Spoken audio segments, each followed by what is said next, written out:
दोस्तों, इस वीडियो में आप समझेंगे पाइथागोरस प्रमेय। अगर आपको ये एक ट्रिक समझ आ गई तो सारी त्रिकोणमिति जो है आसान हो जाएगी। तो 90 डिग्री वाले हर सवाल का राजा है ये प्रमेय। तो यह प्रमेय राजा क्यों है, तो इस वीडियो को ध्यान से अंत तक देखिएगा, तभी आपको समझ में आएगा। ठीक है ना। मान लीजिए ये एक सीढ़ी है, ठीक है, जो दीवार पर टिकी है और ये आपकी भूमि है। तो इस सीढ़ी की लंबाई कितनी है, इसकी लंबाई जानने का जादू है यह प्रमेय। तो वीडियो को ध्यान से अंत तक देखिएगा, तभी आपको समझ में आएगा। तो देखिए यहाँ पर ये जो आपकी भूमि है, ठीक है, इसकी लंबाई कितनी है, या फिर ये सीढ़ी है इसकी लंबाई कितनी है, या फिर इस दीवार की लंबाई कितनी है। ठीक है ना। तो इनकी लंबाई ज्ञात करने के लिए इस प्रमेय का उपयोग किया जाता है। तो आइए समझते हैं पाइथागोरस प्रमेय का कथन क्या कहता है। देखिए, किसी भी समकोण त्रिभुज में, ठीक है, किसी भी समकोण त्रिभुज मतलब समकोण त्रिभुज में ही पाइथागोरस प्रमेय लागू होता है। तो समकोण त्रिभुज में कर्ण का वर्ग, मतलब ये हमारा जो कर्ण है, सबसे बड़ी भुजा कर्ण कहलाती है समकोण त्रिभुज की। तो कर्ण का वर्ग अन्य दो भुजाओं के वर्गों के योग के बराबर होता है। तो सबसे पहले समझते हैं यहाँ पर कि आपका कर्ण क्या है और अन्य दो भुजाएं क्या हैं। दोस्तों यहाँ पर देखिए, सबसे पहले ये हमारा एक समकोण त्रिभुज है। इसमें जो है तो यहाँ पर हमारा 90 डिग्री का कोण बन रहा है, इसे हम समकोण त्रिभुज कहते हैं। ठीक है ना। तो इस कोण के सामने वाली जो भुजा होती है, सबसे बड़ी भुजा, इसे ही हम कहते हैं कर्ण। ठीक है। कर्ण तो आपको समझ में आ गया, मतलब समकोण के सामने वाली भुजा कर्ण होती है। उसके बाद आता है लंब। क्या होता है देखिए, यदि हम इसको न्यून कोण माने, क्या माने, इसको न्यून कोण, इसके सामने जो भुजा होगी वही हमारी क्या होगी, लंब होगी। क्या होगी, लंब होगी। यदि हम इसे न्यून कोण मान लें तो इसके सामने की भुजा ये हमारी लंब कहलाएगी, लेकिन हमने इसको न्यून कोण माना इसलिए ये हमारी भुजा लंब है। अब जो बची वह हमारी आधार है। ठीक है। तो ये आपको कर्ण, लंब और आधार समझ में आ गया होगा। तो पाइथागोरस प्रमेय यही है, कहता है, तो पाइथागोरस प्रमेय कहता है कि ये जो कर्ण है इसका जो हम वर्ग करें, ठीक है, और इन दोनों का वर्ग करके जोड़ दें तो दोनों बराबर होगा। ठीक है, ये कहता है आपका पाइथागोरस प्रमेय। ठीक है ना।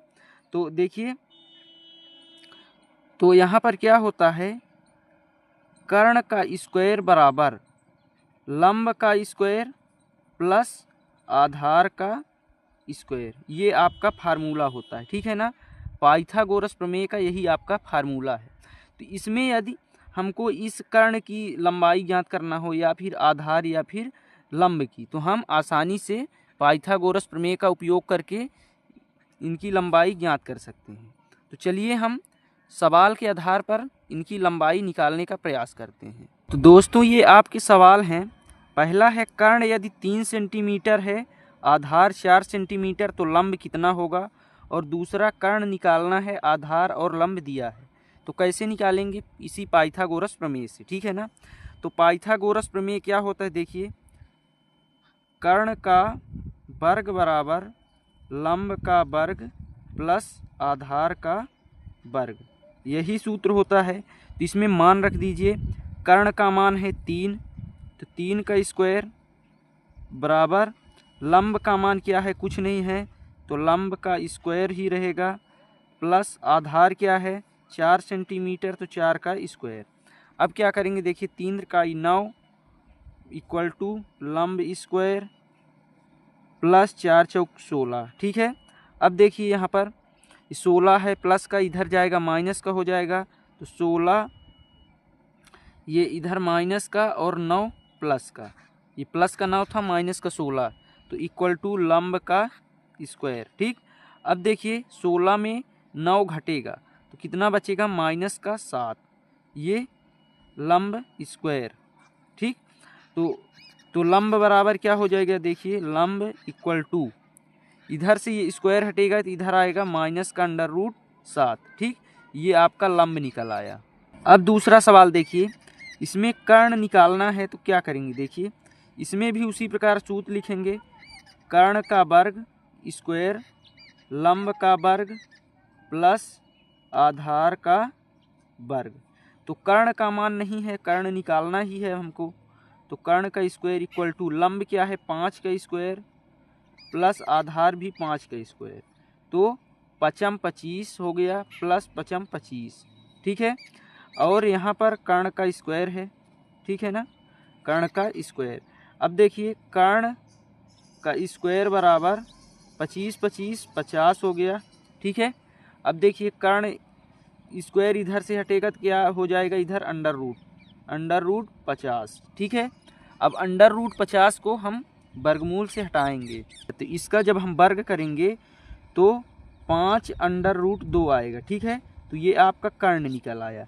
तो इस प्रकार से आप किसी भी सवाल का लंब आधार कर्ण निकाल सकते हैं पाइथागोरस प्रमेय की सहायता से, ठीक है।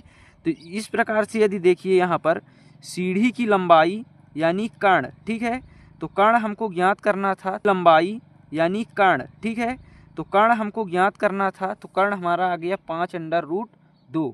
इस प्रकार से आप किसी भी समकोण त्रिभुज में लंब आधार कर्ण को आसानी से ज्ञात कर सकते हैं पाइथागोरस प्रमेय की सहायता से। तो अगर आपको यह समझ में आ गया हो तो आपको त्रिकोणमिति के 70% सवाल अपने आप बनेंगे, ठीक है। तो कमेंट में आप पाइथागोरस प्रमेय लिखिएगा, ठीक है ना, और ये वीडियो को ज़्यादा से ज़्यादा शेयर कीजिएगा, और चैनल में नए हैं तो चैनल को लाइक और सब्सक्राइब जरूर कीजिएगा। धन्यवाद, जय हिंद।